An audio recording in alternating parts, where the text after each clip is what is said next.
Hello, it's Bob Pandolfo, and we're going to look over the Hambletonian results from yesterday, which was August 6th, 2022. I was at the track at the Meadowlands. They did a great job. It was a great card and really nice day, hot day. But what happened? What happened to the favorites? What happened to the wire-to-wire winners? What happened to the track records? And why were there so many long shots?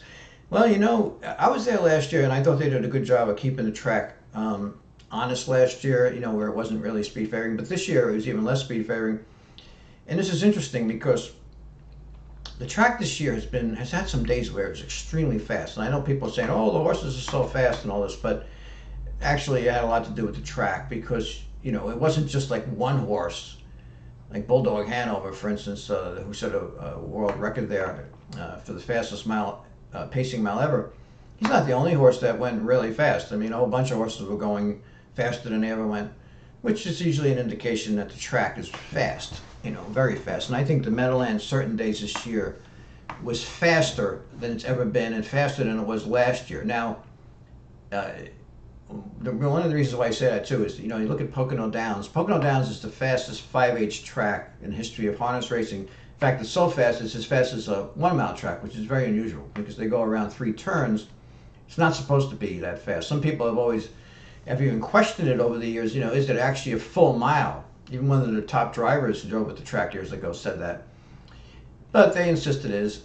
So normally horses, will come in from Pocono Downs to the Meadowlands and say they went 150 at Pocono Downs, they'll come into the Meadowlands, they'll go 150. But this year I noticed that they're going faster at the Meadowlands than they are at Pocono Downs. They'll come in from Pocono Downs and they'll go faster times. So it was an indication to me, for some reason the track was very fast, and it was speed favoring too in a lot of these days. So, which is bad, I know some owners, people in the industry like fast times, but for bettors, what you want is a track that's fair. And actually in harness racing, what you want is a tiring track, to be honest, because harness racing, almost all the tracks are speed favoring now, and that kind of makes for less exciting racing because you don't want it to be where all the driver with the favorite has to do is get the horse to the lead and the race is over, and that's what happens a lot. So let's look at yesterday, and here, so you start out the first race. Billy Clyde was the favorite. I mean, he had won already 3 races in this class, so he just went wire to wire. He went 54 and 1 to the half. That was about average. So there was only 2 wire to wire winners on the card. So now you get to the second race. This was probably the biggest overlay of the day. I picked the early double cold. This is the horse that I bet to win because the odds. Drama Court had never raced in this track. He'd coming in from Pocono, and I thought Majorca N should have been the favorite. I made him the favorite on my line, and I made Drama Choice the second choice. I made it Majorca N 8-5. So, but he went wire to wire. As you can see, he got a slow half, 54 and 4. I mean, I'm sorry, he didn't go wire to wire. He sat the pocket. Dramarak got a slow half, 54 and 4. That's slow for an open handicap. So right away, I saw this race and I thought to myself, this is not a speed favoring track because Dramarak 54 and 4 to the half. Yannick Gingras was able to slow it down nicely. This is not a fast pace. 122 and 3. And Majorca N, who's probably a little better than Dramarak anyway, especially on around 2 turns, was easily able to get up. And that was the biggest overlay of the day, I thought. But now then you had Bella Bellini. All right, she's a strong closer. She came from off the pace. When Doves Cry had a nice race in the front end. And now in this race, Justice testing broke, as you can see here, and she raced well after the break. But once she broke, Ake Swanset, just took his time with this race. He knew he had it. He had nobody to beat then. But again, no, he just relaxed and came off the pace, and the track was looking more and more to me like a tiring surface. Not an extremely deep, dead closes track, but definitely not speed favored. And here was another example. Now this is where I really thought, wow, this is going to be a tough track to go wire to wire on. Oh well, this race looked like a 2-horse race between these 2-year-old trotting colts. You had Oh Well and you had Kilmister. I thought Owell got the lead. Tetrick got the lead in 27-4. So I thought that if Kilmister wins this race, I thought it's going to be close. I think to myself as I was watching this, I liked Owell. The odds were bad. I thought Owell should have been, higher odds than this. They kind of bet this race a little too heavily. But you can't blame it. Owell had very strong final quarters coming into this race. But Tetrick, went to the half of 56-1. I would have thought if Kilmister gets Owell at the wire, that it would have been close. But in other words, that he maybe would have won by a head or half a length, but he won by 4 lengths. Again, an indication that the track was pretty tiring because Owell, who has very strong final quarters, he came home slow, 29-1, and the pace wasn't that fast. So that after this race, I really knew the track was definitely not a speed track. And then, of course, now you started to get the big long shots. In this race, of course, Monkey Queen, the favorite, broke, and that had a lot to do with, but the thing is, too, look, Miss Walner fashion, Tetrick worked out a great trip here. I mean, he ducked inside. He basically got a ground-saving trip, but came from off the pace. Pace wasn't that fast. And here you got this deep closer win, and this is the first of trainer Jim Campbell's big upsets. This was a huge day for trainer Jim Campbell, veteran trainer. So you could see 45-40 from post 10 has been dead at the Meadowlands this year. I mean, it's winning at a lower percentage this year than it ever has in the history of the track. And here you have a post 10 winner, and there were a few post 10 winners on the day. So now you have the Shady Daisy, great drive by Andy Miller. This is a horse he's been closing with. He left here and he got the pocket. And, once again, you could see Bordeaux Hanover is a really nice filly who, is a good speed horse. If this track had been playing the way it's been playing lately, more speed, like last Saturday, the first 9 races, the horse that had the lead, the pace setter, went wire to wire in 9 straight races last Saturday. 9 straight wire to wire winners. The only horse that didn't have the lead at the quarter was Rebuff last week, who got the lead at the half. But still, the pace setter won the first 9 races last Saturday night. Here you see Bordeaux Hanover, a really tough front runner, finishes 5th. This had been on the track like last week or a few weeks ago on July 11th, where you had those really fast times. You probably would have finished at least 2nd here. Maybe, it would have been a lot closer. Really nice drive, though, by Andy Miller. This Max Contract's a really nice trotter. I mean, a really nice filly pacer. Then you go to the Cane Pace here. Mad Max, really nice. Colt had the lead, couldn't hold on. But, Beach Glass figured to, be the faster horse. And here, of course, is another big upset. $105 horse. This horse, smart drive by Todd McCarthy. He left and tucked, and he just, it was an easy trip. I mean, basically tripped out.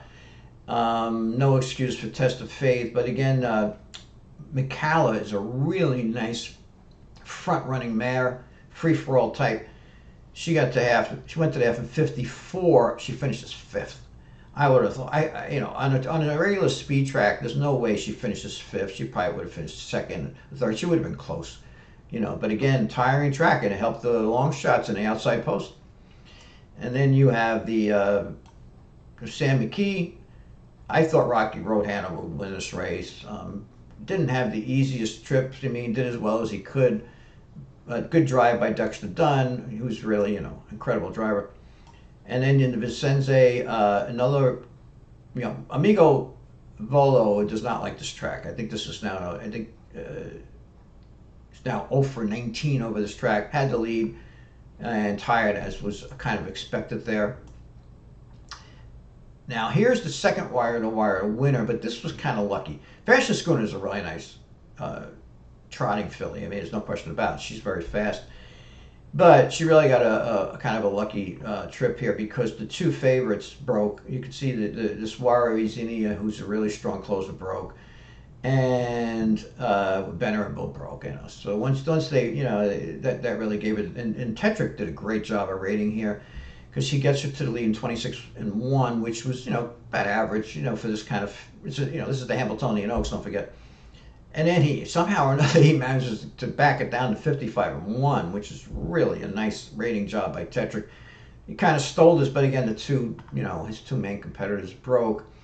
And if they didn't break, there's no way there's no way Fashion Schooner wins this race so easily, if at all. Then you go to the Jim Doherty Memorial, and again, the speed does not hold on here. Royal Philly completely collapsed on the lead. Nice drive by Andy McCarthy. Congratulations to Connections. You get to the Cashman. Now this race, that loved by masses, went slow, 55-3. Again, the drivers at this point, this later in the car, they were taking their time because they knew, the track's playing, it's not playing speed favoring. I don't have to rush my horse. So this horse, Elijah Rod, won. This horse is a monster. I mean, if you haven't seen these videos, or if you haven't seen this horse, well, you got to see this. I mean, this horse, and this horse, Eucuri D is a very, very fast, trotter in his own right, and no match for Elijah One. I mean, Swanstedt's got the two best trotters here, but this horse, Elijah One, this horse has an unbelievable stretch kick. It's really fun to watch. And then you get to, of course, to the Hambletonian final. And this was, Tom McCarthy, Jim Campbell, what a day. Here you have a $106 winner. Tom McCarthy just got the most unbelievable dream trip here. Not only did he, kind of come up the inside and everything, but again, you had horses that had, there were breakers that made it a little easier for it to sneak up the rail when the horse broke down the backstretch. But the favorite, Rebuff, again, tiring track. This is like this. Look how slow this is. At this point, again, by race 15, the drivers are in no hurry. So, and this is what happens. If you have a speed favoring track, you're going to get blazing fractions because the drivers are going to be like, we got to get to the lead. We got to lead. But here, by this time, race 15, they're like, we're going to take our time. So Rebuff gets the lead like extremely slow, 55-4, 28-second first quarter. I mean, this was a walk. It should have been a walk in the park for Rebuff, but he did not race the way he's been racing. But the thing is, the track didn't carry him this time. You see, when the track's harder and more speed favoring, that favors these front runners. It makes them look a little better sometimes than they really are. So here on more of a fairer track, he caved in, and he had no excuse. I mean, except for the track, I guess. But this is, to finish sixth after going to the half and 55-4, that's really bad. Temporal Hanover, who was a good overlay here. This was probably the best bet in the race at 10-1. Just wasn't good enough. Raced well. Killstrom gave him a good drive, but the fillies, coming into this race, I looked. I said, who can I use to beat Rebuff? I would have picked Temporal Hanover if I knew that he was going to go up at 10-1. I put him second. To me, that was the best bet in this race at 10-1, though. But I ended up picking it, Rebuff with Temporal Hanover second. I didn't think the fillies were good enough. In a race like this, what you want to look for is horses that look like they're improving, and they might step up today and go like a career best. I didn't see anybody in here that I thought would do that. To me, it looked like Rebuff and Joval and Temporal Hanover would probably both race well, and the fillies would race well, but I didn't think they were quite fast enough to beat Rebuff or Temporal Hanover. But again, this was just a great trip. Congratulations to Tom McCarthy and Jim Campbell, though. But Cool Papa Bell, got a little lucky. But hey, that's racing. The thing is, it was exciting, and then in the last race, another front runner, White Cookie, who was dropping down, couldn't hold on. I thought West Delight might win this race. They were adding blinkers, and I knew he was going to leave. So you only had two wire-to-wire winners at tiring tracks. Now, I want to mention something too about the final times. You didn't see any world records yesterday, and it was hot. I mean, they have it 87 degrees at the first race, but I can tell you, here it shows 87 degrees for the whole car. There's no way. It got hotter, a few hours after the start of these races. I was out there after the fourth race for about 45 minutes or so, hanging out. And it was hot. It was hot. It was humid. I don't see how it couldn't have been in the 90s.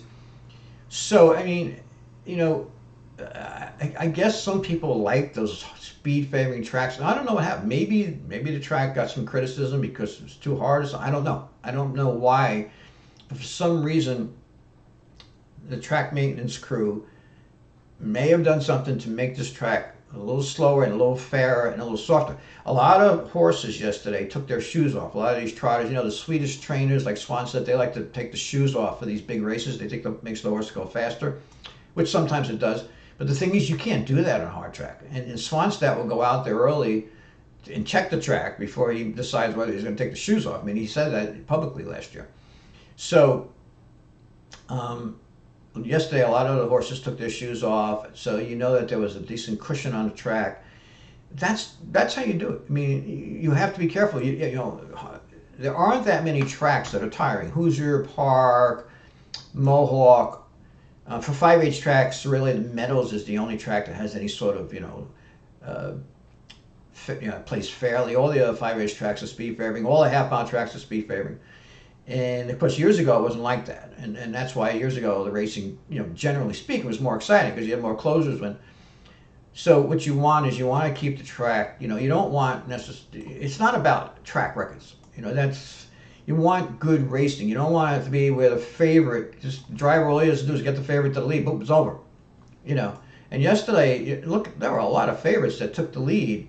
Here, look, Dramac took the lead, tired. Atlanta had the lead, great mare. She couldn't hang on. All right, here was a long shot was on the lead. But there were a few of them here. Of course, Oh Well was an odds-on favorite. She tired actually pretty badly. She should have been closer at the finish.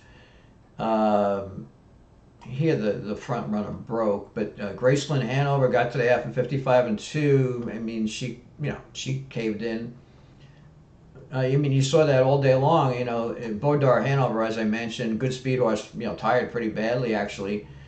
And McCalla again, as I mentioned. It's just like that all the way through the card. Only 2 wire-to-wire winners, no track records.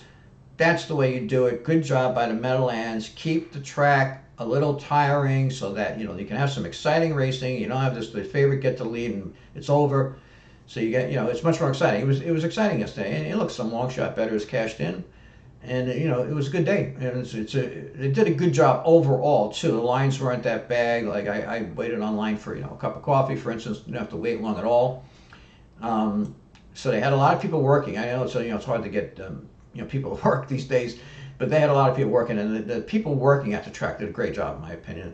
Everybody's very nice, and it's a great track. It's the Meadowlands.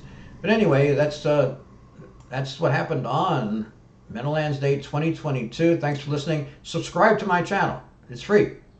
Thanks.